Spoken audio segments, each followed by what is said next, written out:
आज की क्लास में हम लोग देखेंगे, देखिए, एक्सप्लेनेशन ऑफ, नेक्स्ट टॉपिक लिखिए, explanation of laws of reflection, laws of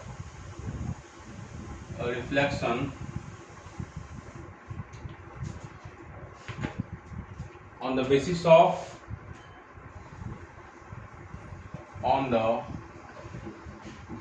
of Huygens principle, Huygens principle. ठीक है, हम लोग कल जो देखे थे हाइजेंस प्रिंसिपल बाबू, हम लोग उसके आधार पर देखेंगे explanation of laws of reflection.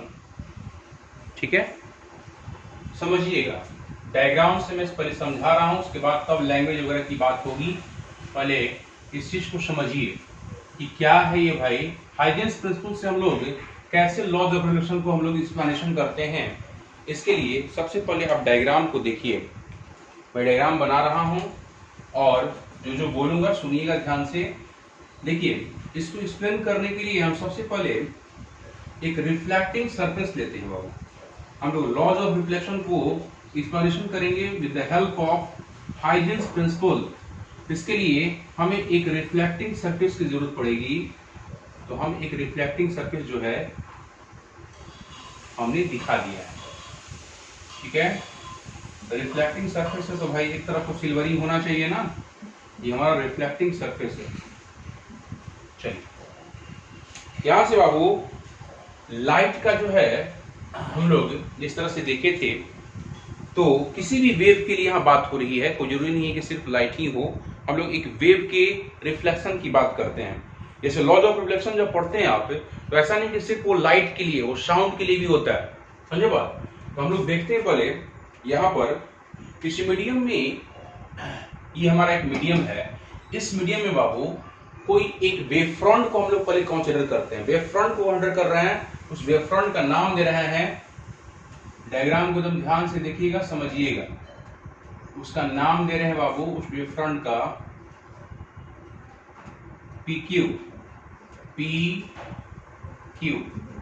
This is your wave front. ठीक है, travelling in this medium and colliding with this surface. देखिए, P पर इसको कोलाइड किया है, इस reflecting surface. This is your reflecting surface. ये आपका रिफ्लेक्टिंग सरफेस है, इधर ही दिखा दे रहे हैं। ये आपका रिफ्लेक्टिंग सरफेस है। This is your reflecting surface. और इस रिफ्लेक्टिंग सरफेस पर एक wave front, this is your incident wave front.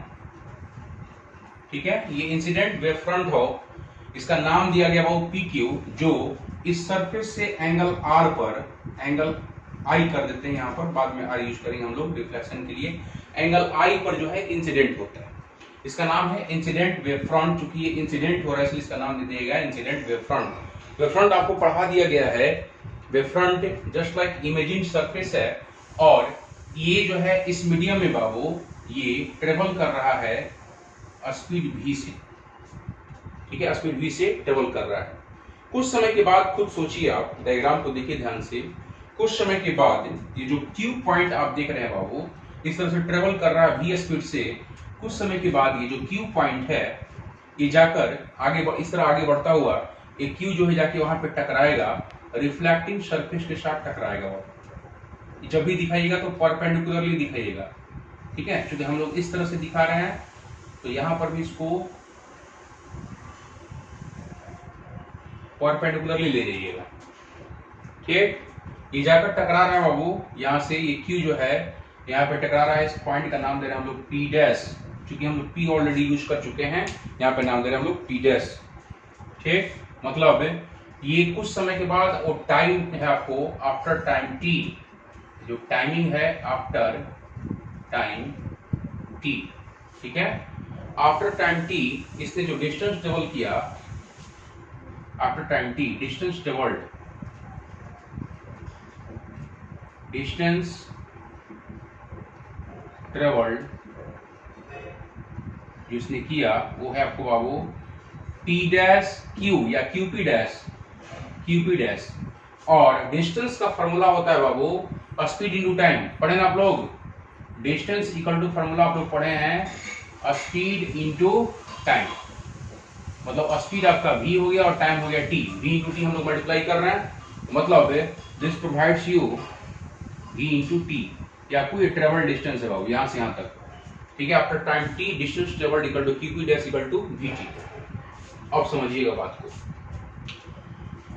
ये जैसे जैसे PQ जो है ये इंसिडेंट वेव फ्रंट, जिसका नाम दिए हैं P को, जैसे जैसे आगे बढ़ता है ये P और P डैश के बीच में कई पॉइंट से यहाँ पर रिफ्लेक्टिंग सरफेस से कई पॉइंट से टकराएगा, ठीक है।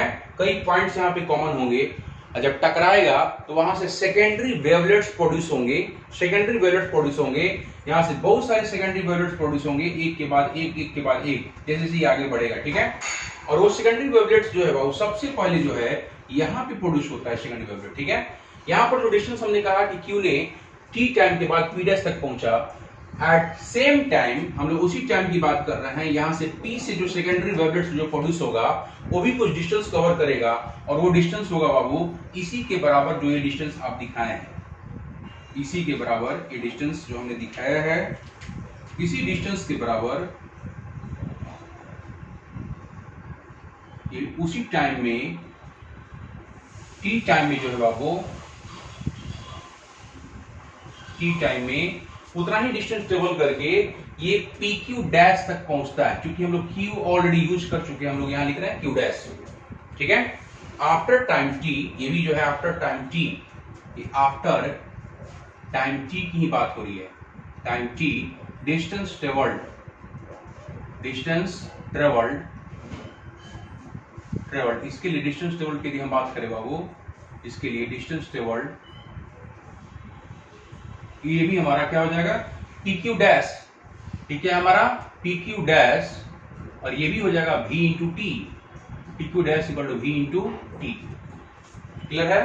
ये डिस्टेंस ट्रेवल्ड इसके लिए भी है, डिस्टेंस ट्रेवल्ड P इंटू, देखिए यहाँ पर PQ डैश है ये, इसके लिए हम लिख सकते हैं V इंटू, इसका स्पीड जितना भी सेकेंडरी वेवलेट्स होता है, मैंने आपको बताया था कि सेकेंडरी वेवलेट जो प्रोड्यूस होते हैं, ठीक है, जहां भी वेव फ्रंट पहुंचता है वहां पर वह बहुत सभी पॉइंट से जो है सेकेंडरी वेवलेट्स प्रोड्यूस होता है, लेकिन उसका जो वेलोसिटी होता है, वेलोसिटी जो होता है बाबू, जो प्राइमरी वेवफ्रंट है, जो प्राइमरी वेव फ्रंट था हमारा, उस वेलोसिटी के इक्वल होता है, मतलब सब जगह वेलोसिटी आपको इक्वल होगा। तो बताइए यहाँ पर वेलोसिटी की यदि हम बात करें, मीडियम चूंकि चेंज नहीं हो रहा है, इसलिए वेलोसिटी सब जगह क्या होगा, इक्वल होगा।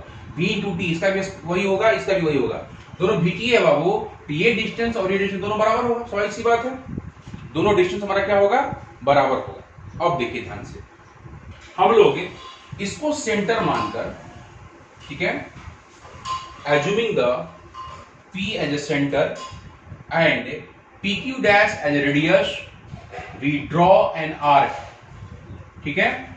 P को सेंटर मानकर और PQ डैश को रेडियस मानकर हम एक आर्क खींचते हैं। यहाँ पे जो आर्क खींच रहे हैं बाबू, यहाँ पे जो आर्क खींच रहे हैं, देखिए ध्यान से, ये रेडियस यहाँ पर सेंटर माना गया है,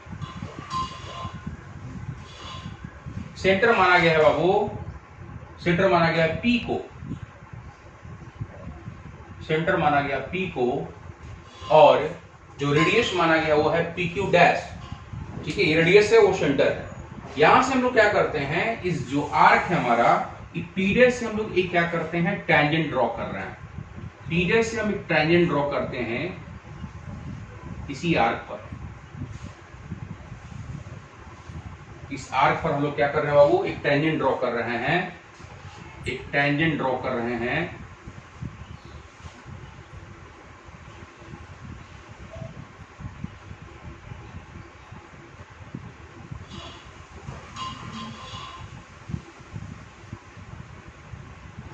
ये हमारा आर्क पर टेंजेंट ड्रॉ हुआ, ठीक है। This your tangent P dash Q dash, इस आर्क पर एक टेंजेंट ड्रॉ किया गया, उसका नाम दिया गया है P डैश Q डैश, ठीक है। यहाँ पे जो आपने आर्क ड्रॉ किया था, इसी आर्क पर हमने टेंजेंट ड्रॉ किया, ठीक है, उसका नाम दिया गया P डैश Q डैश। ये आर्क जो है बाबू, इस ये टेंजेंट जो ड्रॉ किया गया है, ये टेंजेंट, ठीक है, इस आर्क पर जो टेंजेंट ड्रॉ किया गया है, अब सुनिएगा ध्यान से, यहां से P और P' के बीच जो भी पॉइंट्स हमारे हैं, वो जहां पर इसकी टक्कर हो रही है इस इंसिडेंट वेव फ्रंट की, वहां से सभी पॉइंट से आपको सेकेंडरी वेवलेट्स प्रोड्यूस होगा। सेकेंडरी वेवलेट्स प्रोड्यूस होगा और सब सेकेंडरी वेवलेट जो है आगे बढ़ता हुआ जो है बाबू, ये P' Q' को टच करेगा। ठीक है, यहां से जो भी सेकेंडरी वेवलेट प्रोड्यूस होगा वो सब P' Q' को टच करेगा। मैंने आपको बताया था कि आपको new position of wave front यदि फाइंड करना है तो हम लोग क्या करते हैं बाबू, सेकेंडरी वेवलेट्स का जितना भी सेकेंडरी वेवलेट्स है सबको टच करता हुआ एक सरफेस को काउंटर करते हैं। That surface is new position of what, wave front. Wave front का न्यू पोजीशन है, मतलब ये नया वेव फ्रंट प्रोवाइड करेगा, ये न्यू वेव फ्रंट प्रोवाइड करेगा। और हाइजेंस ने इसका नाम, इसी न्यू वेव फ्रंट का नाम दे दिया रिफ्लेक्टिंग वेव फ्रंट। उसका नाम था इंसिडेंट, इसका है रिफ्लेक्टिंग वेव फ्रंट। ठीक है, या रिफ्लेक्टेड कर दीजिए, रिफ्लेक्टिंग भी हो सकता है, रिफ्लेक्टेड भी सकते हैं, रिफ्लेक्टेड वेव फ्रंट। क्लियर है? तो इसका नाम पड़ा रिफ्लेक्टेड वेव फ्रंट बाबू, और इसका नाम था इंसिडेंट वेव फ्रंट। ये भी कुछ एंगल बना रहा है आपको, इससे एंगल देखिएगा, ये एंगल बना रहा है आर। ठीक, मैंने आपको ये भी बताया था कि वेव फ्रंट पर यदि आप परपेंडिकुलर खींचते हैं तो वेव प्रोपेगेशन की डायरेक्शन को बताता है, दैट इज कॉल्ड रे। रे का डेफिनेशन मैंने बताया था जब लाइट शुरू किया था, तो वो रे बताया। वो रे जो है बाबू, वो जैसे हम इंसिडेंट वेव फ्रंट ले रहे हैं, इस पर परपेंडिकुलर ड्रॉ कर रहे हैं आप। ठीक है, परपेंडिकुलर ड्रॉ कर रहे हैं आप। पहले नॉर्मल बना लीजिए, डॉटेड लाइन से हम पहले नॉर्मल दिखा दे रहे हैं। इंसिडेंट पॉइंट ऑफ इंसिडेंस पर यदि आप नॉर्मल परपेंडिकुलर ड्रॉ करते हैं, उसका क्या नाम पड़ता है, नॉर्मल। दीजिए नॉर्मल, इसका नाम दे रहा हूं PM। और ठीक इसी तरह से यहां पर भी होगा, यहां पर भी एक नॉर्मल होगा, यहां पर भी हम एक डॉटेड लाइन से दिखा दे रहे हैं PM डैश। ठीक है, P', M', ये भी नॉर्मल है, ये भी नॉर्मल है। ठीक, दिस इज योर नॉर्मल, और ये भी आपका नॉर्मल।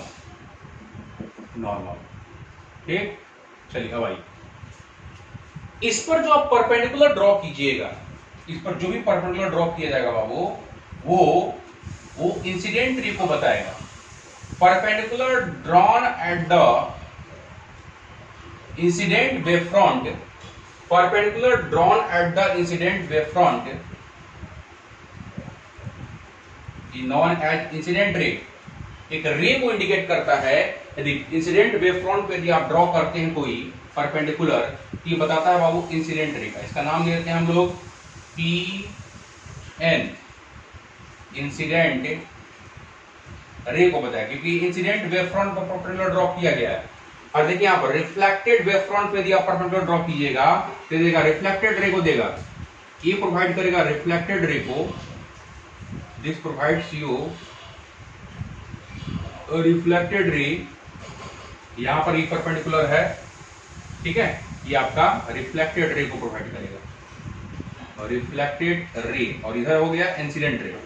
अब एंगल जब ज्योमेट्री यूज करके भी निकालिएगा एंगल, तो देखो बाबू ये नॉर्मल है और ये आपको इंसिडेंट रे है, इसके बीच का जो एंगल आपको आएगा by the help of geometry वो आई आएगा। यहां पर भी बाबू रिफ्लेक्टेड रे है, ये नॉर्मल है, इसके बीच का एंगल आप लीजिएगा तो आर आएगा। ठीक है, एंगल ऑफ रिफ्लेक्शन। ठीक है, आप देख सकते हैं यहाँ पर ये आई है, ये 90 माइनस आई होगा, 90 माइनस आई, क्योंकि ये भी परपेंडिकुलर है, नॉर्मल ड्रॉ किया गया है, और फिर ये भी परपेंडिकुलर है इसके साथ, ये आई नहीं होगा, 90 माइनस आई और क्रॉस आई कीजिए, देखिए दोनों मिलकर 90 हो जाएगा। ठीक उसी तरह से ये भी यहाँ पर ये एंगल आपको आर है, तो ये angle 90 minus R, 90 minus R, तो बताइए ये वाला एंगल आर नहीं होगा, बिल्कुल उसी तरह से। तो ये है बाबू आपको डायग्राम। ठीक है, इसका जब एक्सप्लेनेशन होता है लॉज ऑफ रिफ्लेक्शन का, ये आपको डायग्राम हुआ। ठीक है, अब देखिए ये जो इंसिडेंट रे है, incident ray, reflected ray and normal, ये तीनों जो है बाबू एक ही प्लेन में मौजूद होगा।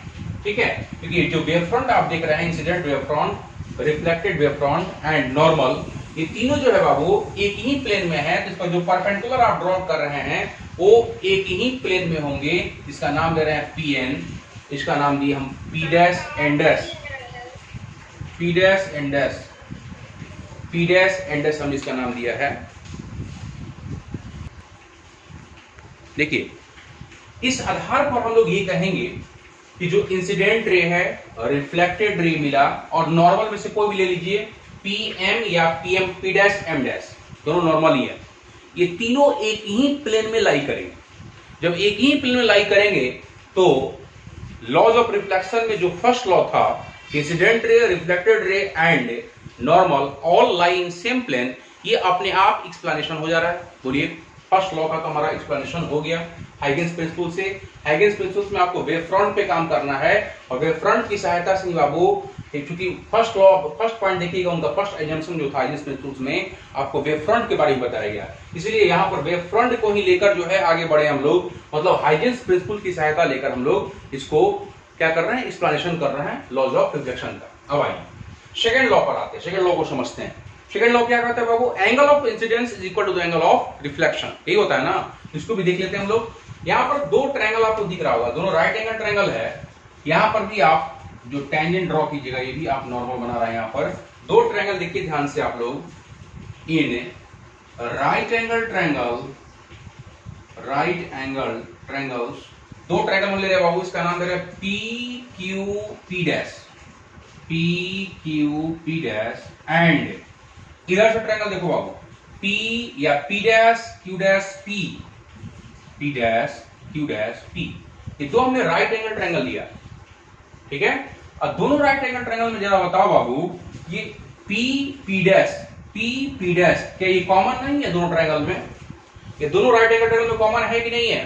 कॉमन है, मतलब ये इसके लिए भी साइड है, इस ट्रायंगल का भी साइड है पीपी डैश, और इस ट्रायंगल का भी साइड है पीपी डैश।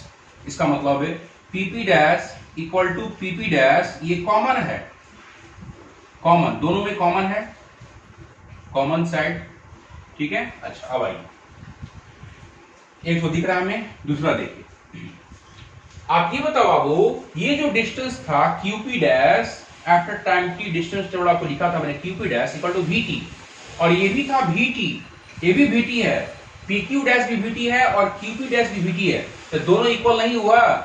हियर अगेन देखिए, यहां से लिख रहे हैं हम क्यूपी डैश इक्वल टू, यहां से पीक्यू डैश, ये दोनों डिस्टेंस जो है वीटी के बराबर है, इक्वल है। तो दो ट्रायंगल में दो साइड्स हमारा कॉरस्पॉन्डिंग साइड्स इक्वल हुआ, तो दोनों ट्रायंगल क्या हो जाएगा बाबू, कॉन्ग्रुएंट हो जाएगा। हेंस किस थ्योरम से, फ्रॉम साइड साइड, जो साइड हमारा यदि इक्वल हो जाए दो ट्रायंगल, तीसरा भी इक्वल होगा, साइड साइड कॉन्ग्रुएंसी थ्योरम, दोनों ट्रायंगल क्या हो जाएगा आपको, दोनों ट्रायंगल कॉन्ग्रुएंट हो जाएगा। बोथ ट्रायंगल्स आर कॉन्ग्रुएंट, ये दोनों ट्रायंगल कॉन्ग्रुएंट होंगे बाबू, ठीक है। किस थ्योरम से, कॉन्ग्रुएंसी थ्योरम से हम लिख रहे हैं बाबू कि दोनों ट्रायंगल हमारा कॉन्ग्रुएंट हो जाएगा। अच्छा, कॉन्ग्रुएंट हो जाएगा तो इसका क्या कॉरस्पॉन्डिंग एंगल इक्वल नहीं होगा? आप लोग पढ़े ना ज्योमेट्री में ना, जब आपको साइड ही इक्वल है सब, तो बताइए उसका कॉरस्पॉन्डिंग एंगल भी इक्वल होगा। तो कॉरस्पॉन्डिंग एंगल में देखिए हम एक एंगल ये ले रहे हैं, ये वाला angle, therefore angle I equal to ये वाला एंगल, इस ट्रायंगल के लिए पी क्यू पी डैश के लिए एंगल आई हो गया, और इस एंगल, इस ट्रायंगल के लिए P dash Q dash P के लिए हो गया एंगल आर। ये आई और आर दोनों क्या हो जाएंगे, हमारे बराबर हो जाएंगे। ये क्या था, एंगल ऑफ इंसिडेंस। ये क्या है, angle of incidence, incident ray और नॉर्मल के बीच का एंगल, एंगल ऑफ इंसिडेंस, और रिफ्लेक्टेड रे एंड नॉर्मल के बीच का एंगल, एंगल ऑफ रिफ्लेक्शन। ये दोनों इक्वल आ गया, आई का टू आर, तो क्या सेकंड लॉ का एक्सप्रेशन नहीं हो गया? ठीक है, इस बार देंगे, लिखवा देंगे 10 second law of reflection is also explained by Huygens principles. Huygens principle हो गया, दोनों हो गया। अब लैंग्वेज लिखवाना बाकी है, उसके बाद जो है डायग्राम के सहित इसको भी लिख दीजिएगा, ठीक है। तो पहले आप लैंग्वेज स्टार्ट कीजिए, जो डायग्राम देख रहे हो उसी आधार पर मैं लैंग्वेज लिखा रहा हूँ, स्टार्ट कीजिए।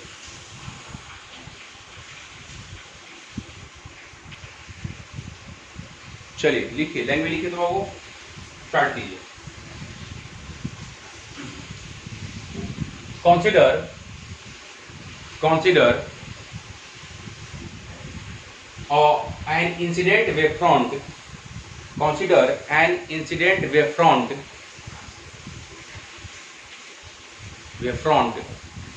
PQ, incident wavefront PQ which incidents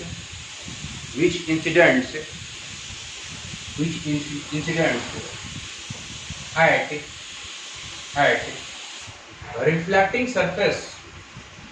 reflecting surface xy, capital में लिखेगा xy, reflecting surface xy, incidents at reflecting surface xy at an angle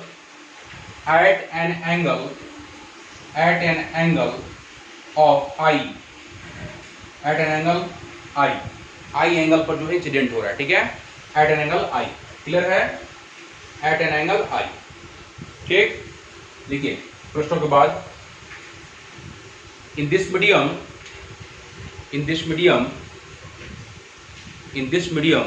velocity of wavefront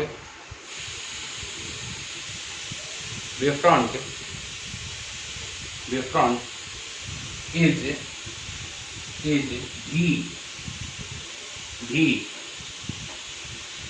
v, full stop। after time t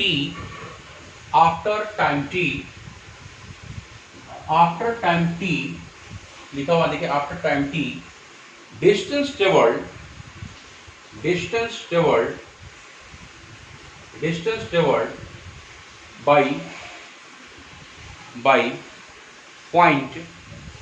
by point q, capital q, by point q is qp dash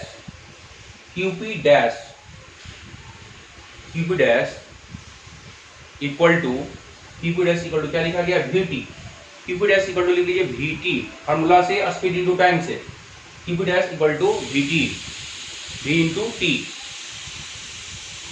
ठीक है, v into t। It means point q reaches at point p dash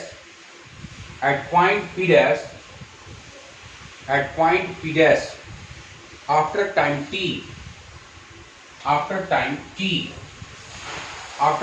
t clear है। लिखिए, उसी में लिखिए, between point p and p dash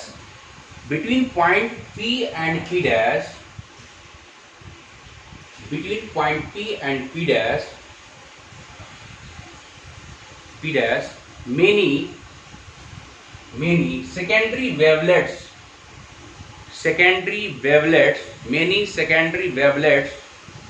produce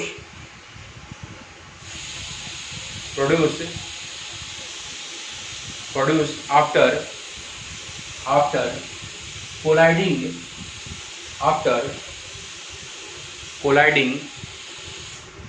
colliding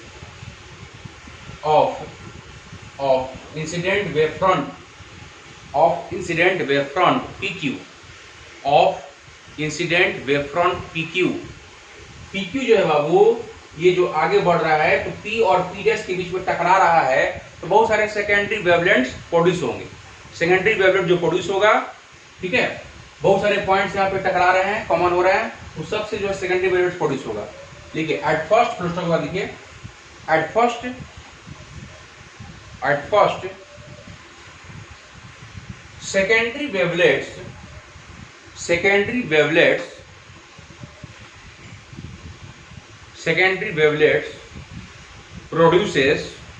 secondary wavelets produces from point P। देखिए सबसे पहले कहाँ टकरा है, ये सबसे पहले कहाँ टकरा है, देखिए डायग्राम को, P पे टकरा है, इसलिए सबसे पहले कहाँ से प्रोड्यूस होगा, P से, from point P from point P and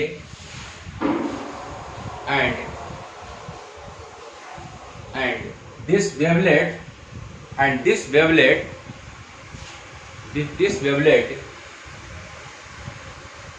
covers distance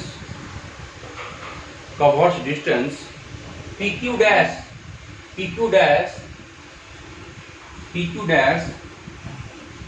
equal to VT, इसको भी VT लिख दीजिएगा, PQ dash equal to VT after time T,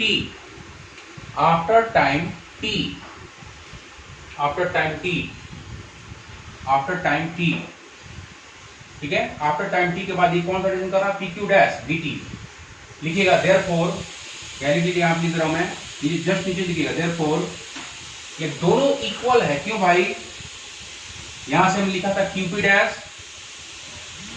dash equal to PQ dash equal to VT, क्योंकि दोनों VT है, इसलिए दोनों इक्वल होगा, दोनों इक्वल डिस्टेंस होगा। QQ dash equal to PQ dash equal to VT लिख लिए, फुल स्टॉप। इसके जस्ट नीचे लिख लीजिएगा इसको, उसके बाद लिखिए जस्ट नीचे पैराग्राफ चेंज कीजिएगा, पैराग्राफ चेंज करके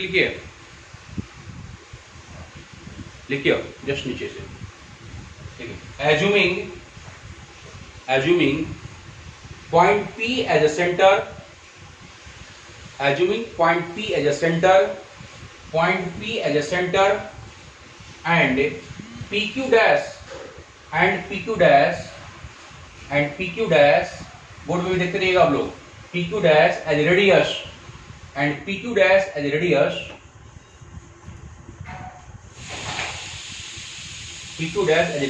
we draw an arc, देखिए आर्क खींचा गया, ये this is your arc, we draw an arc, clear है, we draw an arc, ठीक है, full stop. from point P dash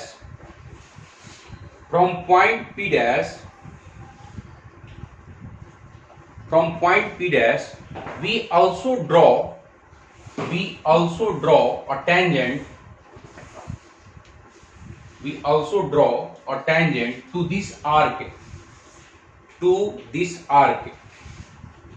ठीक है, टू दिस आर्क। ये टेंजेंट ड्रॉ किया गया, वो इस आर्क पे टेंजेंट ड्रॉ किया गया, डायग्राम भी देखते रहिए, टू दिस आर्क, ठीक है, फुल स्टॉप। उसके बाद लिखिए now P dash Q dash, ये देख रहे हैं आप, P dash Q dash, now P dash Q dash touches all the secondary wavelets, ठीक है, P dash Q dash touches all the secondary wavelets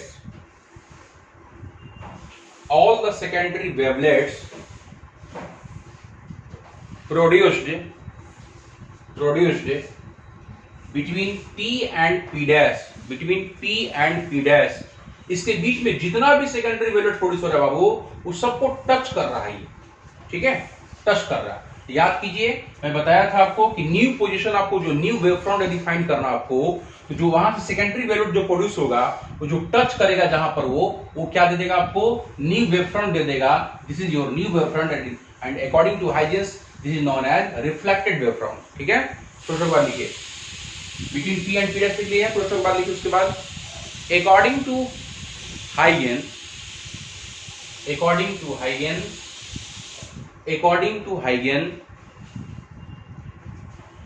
P dash Q dash is will be, ऐसे कर दीजिए, will be a new wave front,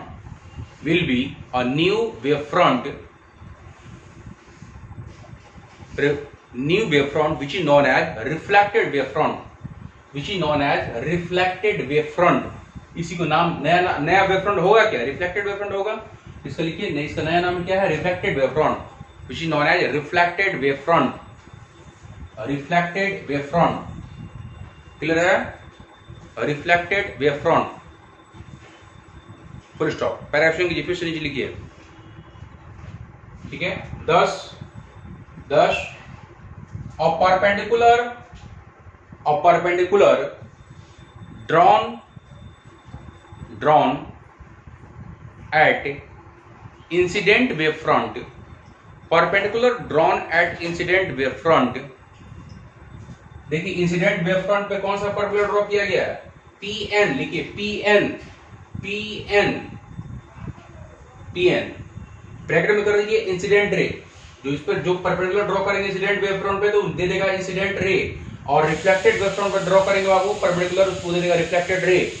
bracket में लिखिए incident ray, comma दीजिए, incident ray comma दीजिए, ठीक है। उसी तरह से लिखिए and at reflected wave front, मतलब परपेंडिकुलर ड्रॉ कर रहे हैं हम लोग रिफ्लेक्टेड वेव फ्रंट पर, and at reflected wave front, reflected wave front P dash N dash, P dash N dash, bracket में लिखिए रिफ्लेक्टेड रे, रिफ्लेक्टेड रे ब्रैकेट में लिखिए reflected ray, and normal, normal दोनों में से कोई भी लिख सकते हैं आप, या दोनों लिख सकते हैं, पीएम, नॉर्मल पीएम, और करके लिख दीजिए ये भी P dash M dash, normal, ये नॉर्मल है आपका पीएम और PM dash, PM P dash M dash, PM ले लीजिए या P डैश एम डैश ले लीजिए, बात एक ही है, दोनों नॉर्मल ही है, पीएम और PM dash, P dash M dash, all lie in a same plane, all lie in a same plane, all lie in a same plane, same plane। thus first law of reflection, first law of reflection, first law of reflection is explained by Huygens principle, explained by Huygens। First law of reflection is to be explained by Huygens principle, is to be explained, first law of reflection is to be explained by Huygens principle। ये first law हो गया बाबू। अब जो है second law जो है बाबू, यहाँ देखिए दिख रहे हैं, डायग्राम बनाइए उसके बाद जस्ट नीचे से, और ये भी लिख लीजिएगा, the second law of reflection is also explained by Huygens principle. ठीक है, क्लियर है वो यहाँ तक? किसी को डाउट? तो आप जो है बाबू डायग्राम बना लीजिए, उसके बाद इसको उतार लीजिए। ठीक, डायग्राम बनाकर इसको उतार लीजिए। सेकंड लॉ भी आपको ये हो गया, मतलब दोनों लॉज ऑफ रिफ्लेक्शन हमारा एक्सप्लेनेशन हो गया। इसके बाद हम लोग अगले क्लास में देखेंगे रिफ्लेक्शन के मतलब रिफ्रैक्शन देखेंगे इसके बाद। ठीक है, डायग्राम और उसके बाद नीचे वाला उतार लीजिए।